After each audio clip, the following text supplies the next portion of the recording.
Hey guys, welcome back to the channel. This is AJ from the Paladin Journal, and today we're going to be talking about the upcoming Blood Angels Codex for Warhammer 40,000 10th edition. Now, last week, Games Workshop gave us a small preview of what the codex might look like. They showed us how one of our classic units, the Death Company Marines and the Death Company Marines with jump packs, how they're going to be looking in the new edition visually, that is. And they also showed off two new sculpts that we are getting, which are just redone characters that used to be resin, fine cast resin, and now they're going to be fully plastic moving forward. That is pretty much in keeping with the tradition this edition for how they want to structure the codex releases. Most of the books they only get one, maybe two characters a piece, and then some like the Tau or the Dark Angels or now the Blood Angels, they get a bit more of a rework, and we also get some new characters. Sorry, not in addition to the new characters, we get some new units as well. And those new units they can either be a fresh look at old models or entirely new models, such as the Kroot Lone Spear for the Tau or the Inner Circle Champions for the Dark Angels. Now, anyways, so there's a video also that they put out. It's like a very short video showing off the new models and the new sculpts. And so just take a moment to look at the video that they put out, and then have a bit of a talk about what my thoughts are about this whole thing and what it all entails for the army moving forward. As I've said before, I have a really deep love for the Blood Angels. They are one of the first chapters that I got to read about when I got into the hobby, overall Warhammer hobby, back in like 2002. I started off with the Space Wolves, moved on to the Ultramarines, and then I very quickly after that, in like 2005, I moved on to the Blood Angels as well with James Sowell's duology that came out. And then, of course, everything that happened with them in the Horus Heresy series, and we got to see Sanguinius, we got to see the Legion at work, and all the other books that came out that have come out over the years, all the short stories and everything, especially once Games Workshop moved into its new phase in 8th edition with actually moving the timelines forward and giving us brand new lore that that was the galaxy of Warhammer 40K. It was moving forward. There was actual development. Now we're back again to a sort of a status quo of around a 200-year period, and so we're still exploring what that looks like. But this is Games Workshop's vision for the Blood Angels moving forward, and it's very important to keep that in the back of your mind as you look at everything here, and then you listen to what I have to say, hopefully, about all this new stuff. So let's take a moment and watch the video, and then you can see.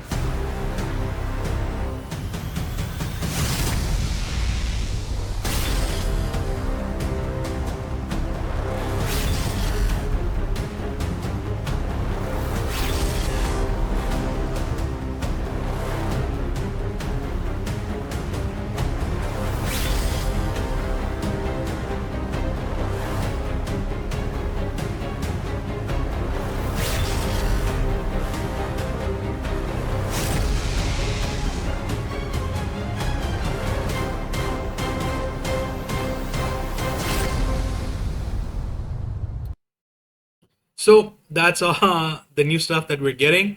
As you can see, we have the new characters that we're getting. It's a Lemardes, Guardian of the Lost, and Astaroth the Grim, who are two of our most classic characters. They're from at least 5th edition altogether, and I believe Lemardes even goes back to like 3rd edition or something. So he's been around for a long time, and he's had a model. I actually do have the model myself. I bought it like 6 years ago, and I finally built him up a few months back. Although he's not yet painted, unfortunately, I do need to get on top of that. So, anyways, so you've seen that, and I have to say that some of my fears for how this army was going to be displayed with the new book some of my fears have come to fruition, and I suppose the writing was on the wall when they released the kit called Death Company Intercessors a few years back. Now that kit, in contrast to the firstborn kit that we used to have, which was just Death Company with jump packs, that kit was, you know, the Death Company Intercessors I'm talking about now.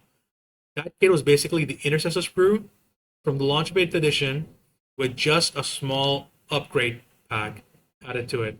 And it wasn't even, a fancy new Death Company style upgrade pack. It was the basic Blood Angels upgrade pack that came out during 8th edition. A lot of stuff goes back to 8th edition. And, it speaks to what the new mantra is at Games Workshop for a lot of armies, specifically what it has to do with Space Marines in general. Over the last few years, they've been toning down all the the flavor of a Space Marine army in favor of just the new, clean, almost sanitized look, which I suppose is a reflection for how the Primaris debuted in the lore when we got the novel for the Leviathan novel, which was basically, sorry, not the Leviathan novel, sorry, Devastation of Baal. So that's a novel where the Blood Angels on their homeworld, they're fighting against a massive Tyranid invasion. Dante, the chapter master, he's gathered all the successor chapters that he could, and some chapters have shown up in their full strength, whether that's 100 Marines or 200 Marines, or even at full chapter strength. And some, they've just only been able to send a few war bands. Whatever they could, whoever could, they are there on bail. And the entire army or of the Blood Angels and the successors, they're fighting basically losing battle because the Leviathan Hive Fleet, it is absolutely out for blood, pun intended, and it just seeks the destruction of the Blood Angels at this point. And while things are looking really, really grim, and thousands of Battle Brothers are dead, much of Baal is left, Baal Prime and Baal Secundus, they're left, in ruins. Whatever was already there. The Fortress Monastery itself is practically a half ruin. That's when Gilliman arrives, and he arrives with tens of thousands of new Space Marines, and they are the Primaris. They're a new breed of Space Marines. They're faster. They're more resilient. They are, in some ways you could say they're better trained. Although they don't really have the experience of the decades and the thousands of years of the collected shared memories and all of that wisdom that a typical Space Marine chapter has. And these guys, they are made with new technologies, and their look on the world is completely different because the firstborn Space Marines, they've grown up and come to maturity in an environment where the Warhammer 40,000 world exists as it does. They exist in a world where the Emperor is venerated as a god, where the Primarchs are seen as demigods, and the whole galaxy is just rife with all sorts of religious ideology, you could say. Whereas these guys, most of them, the first batch, the first generation, they're aspirants who were taken from their families during the heights of the Great Crusade, even, or the waning days of the Horus Heresy, actually. And their view on the galaxy is so much different. They don't understand the Baroque nature of the different chapters. They don't understand why the Emperor is worshipped as a god.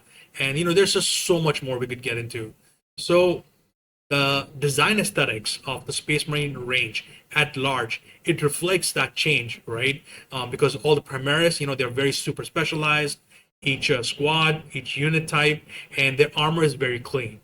We have very few Primaris characters who have been released over the last 6 years, 7 years, since they debuted, who actually look different from the rest. At launch, you had a few guys like Lieutenant Tolmeron of the Blood Angels, who they had a few bits and pieces of personalized armor on them, and slowly over time, we've gotten classic characters being redone, such as Marnix Calgar, and I believe Varro Tigurius has been redone as well. There are other characters like Mephiston of the Blood Angels, Dante himself, Ragnar of the Space Wolves, and even the Dark Angels. They saw a redone environment with Belial, who was their first company captain, and Asmodai, who was their high chaplain. And there's just so much more in that space that we've seen over the years. Also, points to Kayvon Shrike, who got redone, and Corsaro Khan, who never had a model before, but he got a model, but without his bike. So I was like, what? But again, that there's bits and pieces you can take from how GW has approached the primarisification of the Space Marines, how the Firstborn have slowly yielded over the years to the Primaris, and what we are losing. And you can see that reflected here, as now I'm going to switch to the actual images themselves. So as you can see here, you know, first let's just take a look. So this is Lemartes, of course, right? Um, the model looks pretty damn good to me. Although I will say that he's a little stunted because he's kind of like, his stance is wide and he looks like he's leaning forward a little bit. So which you can see on the second image in there, he's coming down the stairs.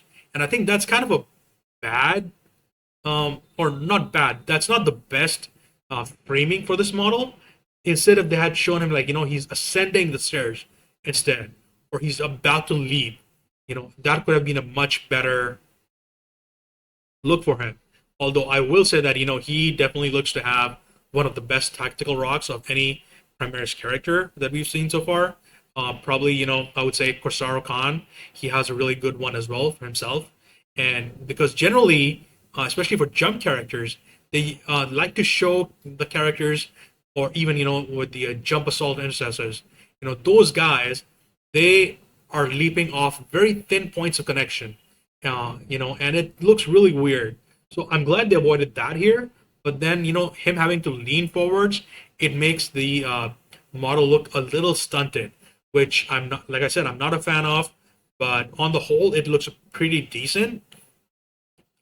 That said, if you compare him to the original one, uh, there's a lot of difference in these two models, and he has lost some of his ostentatious nature.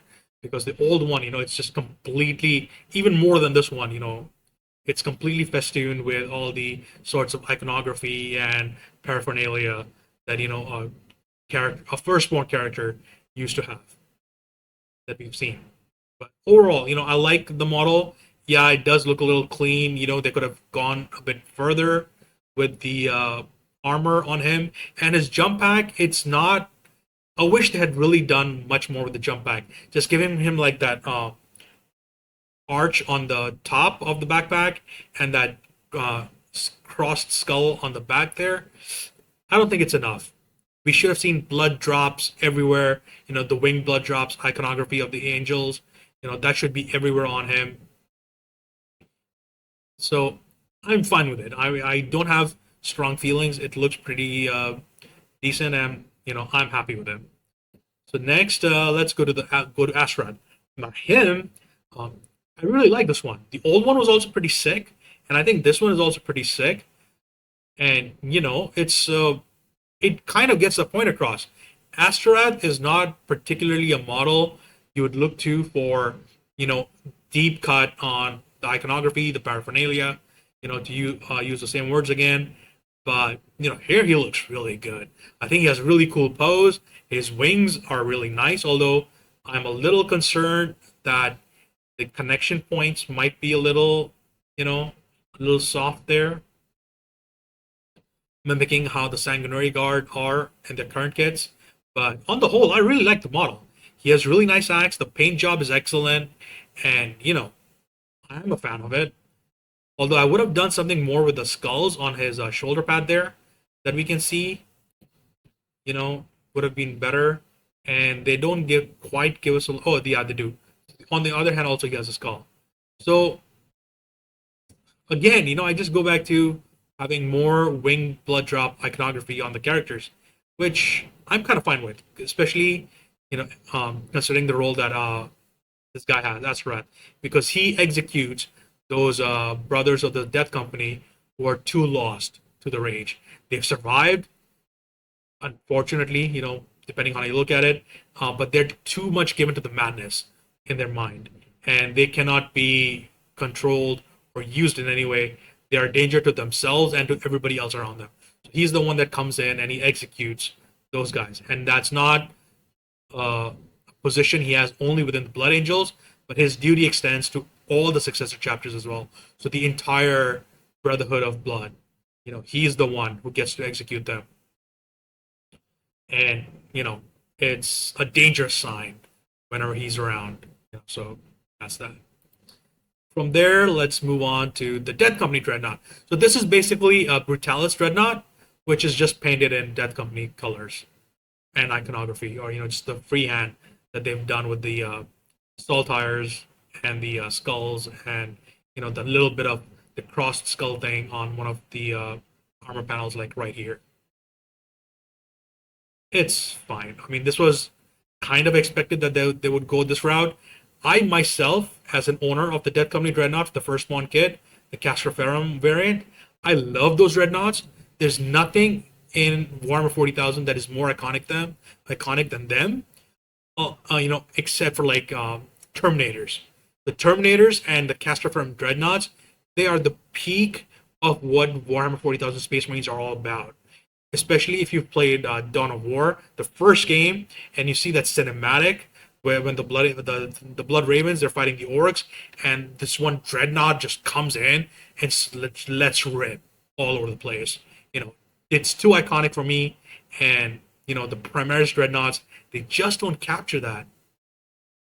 And also, I have a concern here that they're using the Primaris Dreadnought frames for this, because the lore behind the Primaris Dreadnought, the Redemptor frame, is that the chassis, it is very unstable and it uses up the occupant very fast.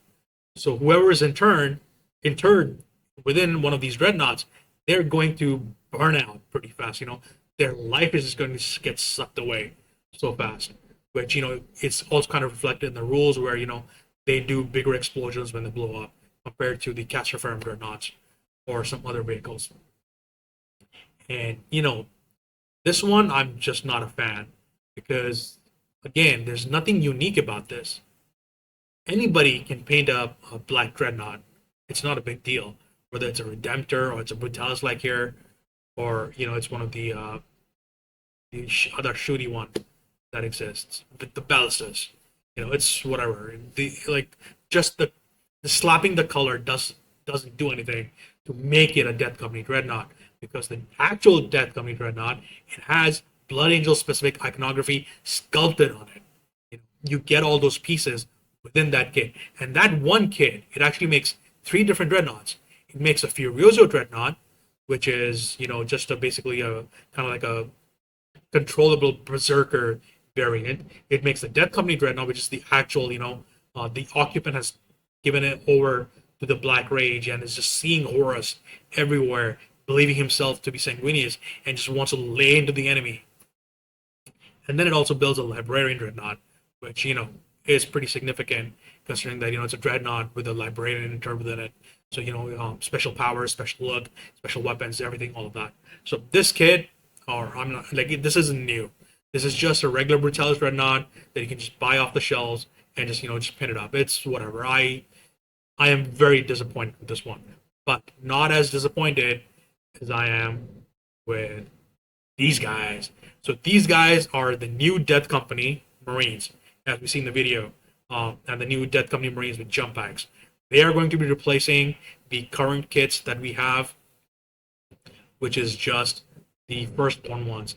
And again, I go back to my point of having this really clean, sanitized look that the Primaris are all about generally. And this is like the best example to show how you can go in the opposite direction. You have models like Corsaro Khan, you have models like Mephiston, Dante, even Lamarties and Astrorad. They are on one end of the spectrum. The new Deathwing Terminators, they are on one end of the spectrum. These guys are on the completely other end of the spectrum. Because again, these are just basically assault intercessors or jump assault intercessors who have been painted black. That's really it. They have some, iconography on them, but that's, either it's free-handed in or it's one of these sculpted shoulder pads. This one guy at the top with the chainsaw raised high, and the icon on the back.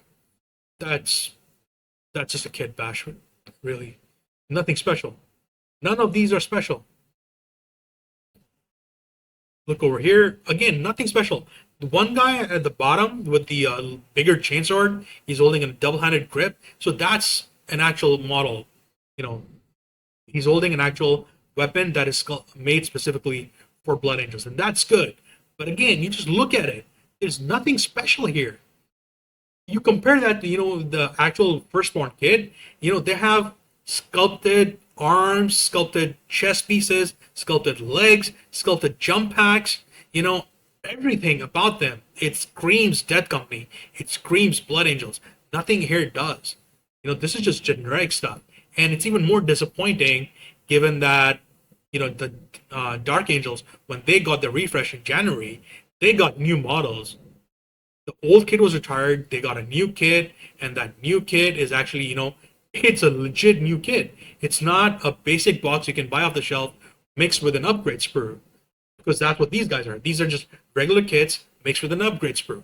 This is not what anybody wanted, and frankly, I am severely disappointed that Games Workshop, the people in charge, they thought this was a good idea. I don't know what they were thinking, but this is extremely disappointing.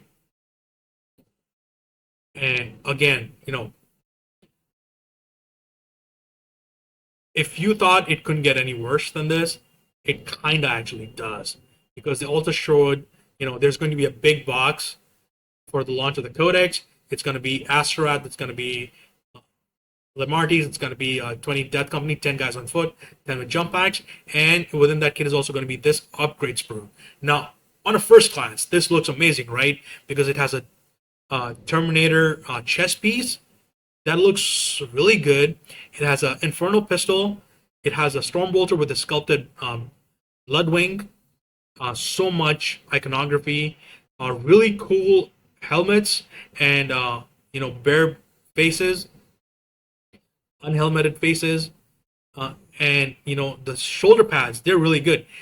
More so for the fact that they're giving us actual Terminator style shoulder pads here finally, because the regular upgrade sprues that they launched during 8th edition, those only had the ones that are for the Gravis Primaris, which you can see here on the screen here as well, where the double at the bottom, third from the right, the ones with the actual flared side on the shoulder pads. Those are the Gravis shoulder pads. They fit all the Gravis Primaris, and I've used that on all my Terminators, whether it's for the White Scars or the Blood Angels or Deathwatch. I've used those styles of upgrade shoulder pads to mark them for that chapter. Yeah, although I don't think, we have them for the Deathwatch as well. So, so if you look to the left of them, the shoulder pads that are covered with the black base, those are the actual Terminator style shoulder pads. And the second reason they are important to get is because the old Gravis shoulder pads, or the old Terminator shoulder pads, they do not fit on the new Terminators.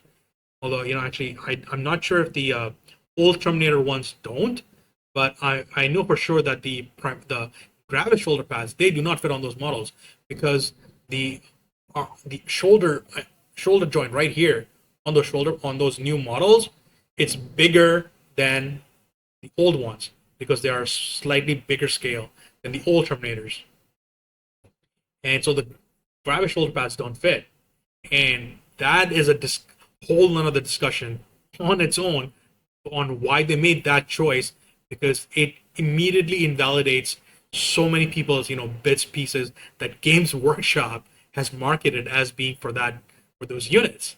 So, again, so nothing on the shoulder pads. I'm really happy with the shoulder pads we get here, although what sucks is there aren't enough of them.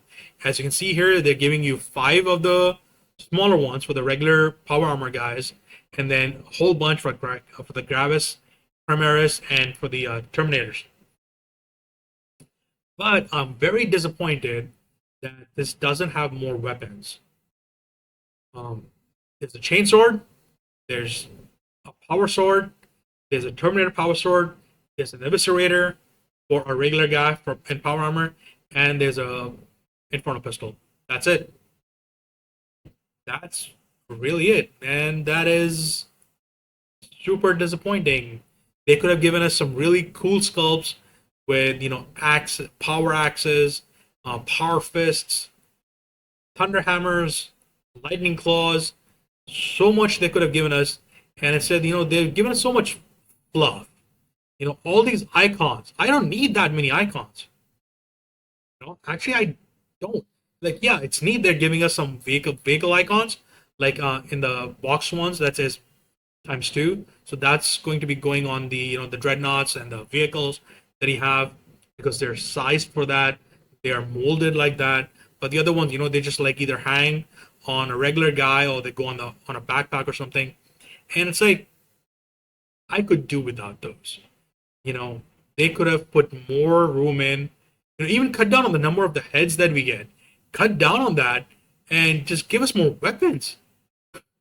Because, and even, you look at any of the old kits, whether that was the Blood Angels Tactical Squad or the Sanguinary Guard, or you look at the Death Company kits, all the old kits, they have a variety of different shoulder pads. Like on these ones, all of them have the same kind of style. It's the the blood drop with wings. That's it. Nothing else. There's no other variety on there that you can see. Yeah, sure. 1 or 2 of them they have scrolls. 1 or 2 of them have ropes on them, but the basic iconography on the shoulder pads is the same. And that kind of sucks, man. Like, we're losing the variety again for something that's cleaner, more streamlined, more sanitized. I keep using the word. And, I think it fits. So, on the whole, like, just straight off, it looks good, but actually, once you take a moment, it's really not. They give you a Terminator chess piece. They could have given us chess pieces for intercessors, for the Gravis guys. That would have marked this. That would have taken this upgrade sprue to a whole different level. Just give us that. Of course, more variety in weapons. That should be there, and so on and so forth. But it's very basic stuff, and they're like, okay, we're just going to do the minimum effort, and that's it. So that really is what I see the whole thing. And of course, nothing is more disappointing than the Death Company, because it's such a downgrade.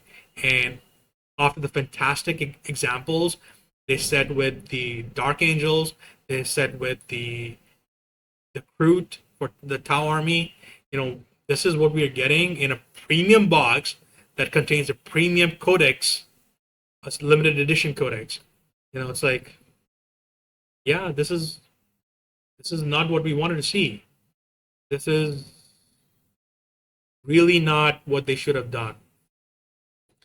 I was already on a bit of a downslope with the Deathwatch news that came out the week before, and which I've covered in a previous video already on the channel. And then the next week we get hit with this.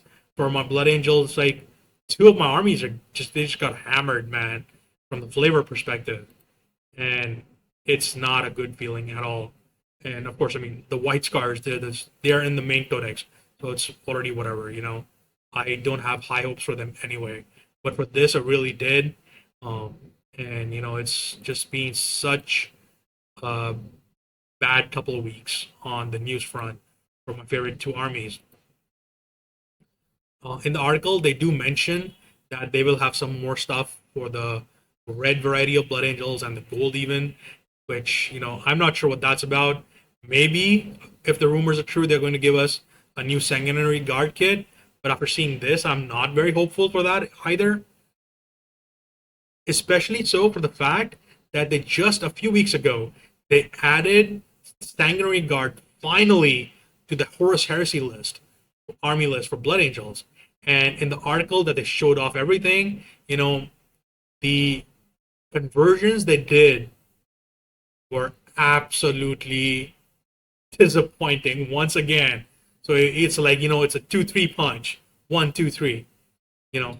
And so what they basically asked the person to do was use the basic Mark 6 Assault Squad kit with some fancy iconography or something, I don't remember.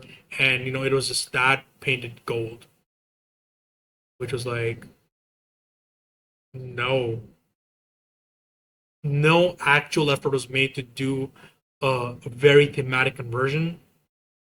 Even if they had just taken the Mark 6 Assault Squad kit and added the Sanguinary Guard wings on them for their backpacks, for the jump packs, and, just giving them more of the weapons from the kit, that I would be fine with that.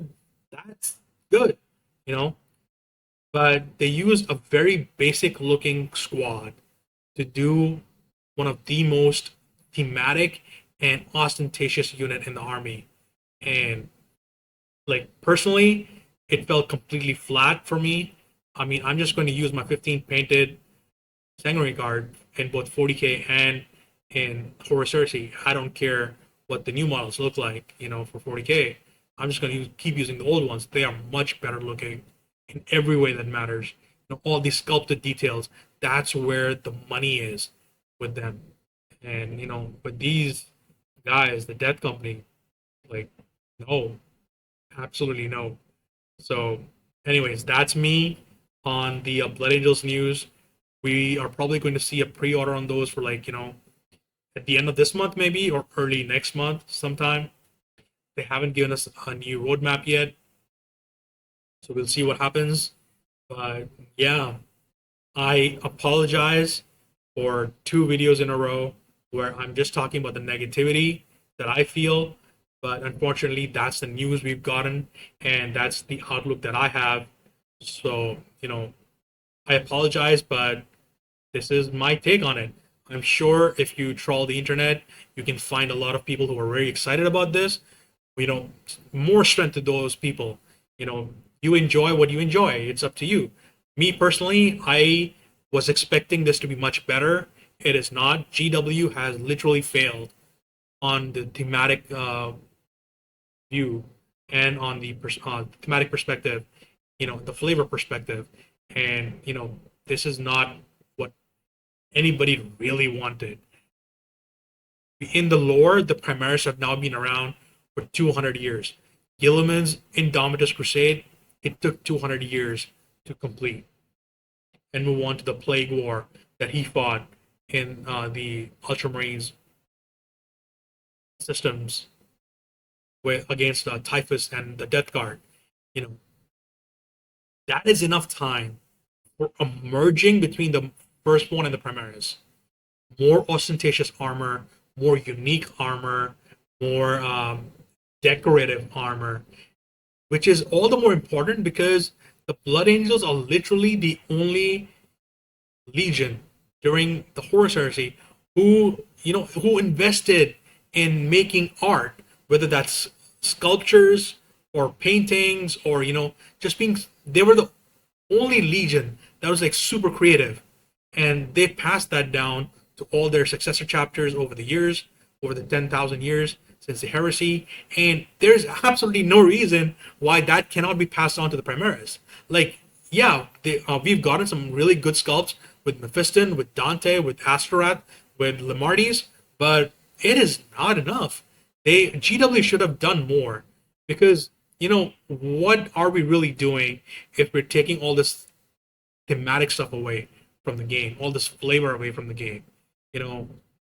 Just like it's not a good feeling to have. I've talked about this before on social media. I've talked a little bit about this in my Deathwatch video you can find on the channel. I'll post a link down in the video description for that one. And again, we see that here. So it's like Please, GW, we know you can do better, and you should absolutely be doing better because that you're going to sell more. You know, people are not going to be excited to buy a Death Company kit that is just the basic intercessors with a very basic upgrade sprue. People are not excited to buy that. They're going to turn more towards 3D printing or just stuff along that route, and you are going to lose money. I don't know what kind of discussions the C suites are having in headquarters, but those people need to wake up to the realities.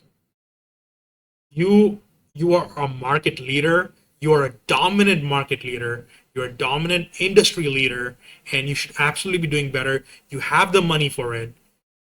You are making record profits every single year. You are by yourself.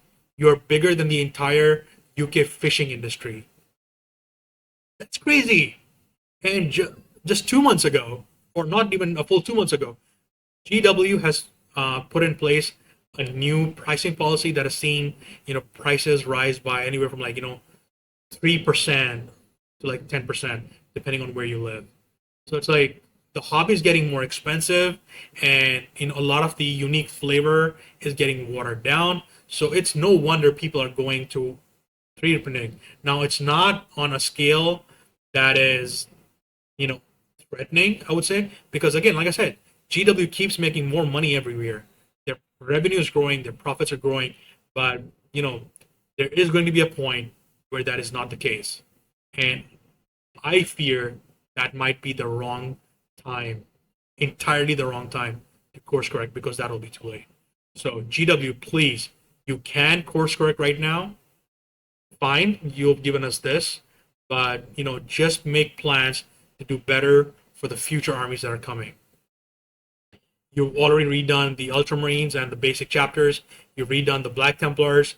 You've redone the Dark Angels. You've redone the Blood Angels now. Space Wolves are still left.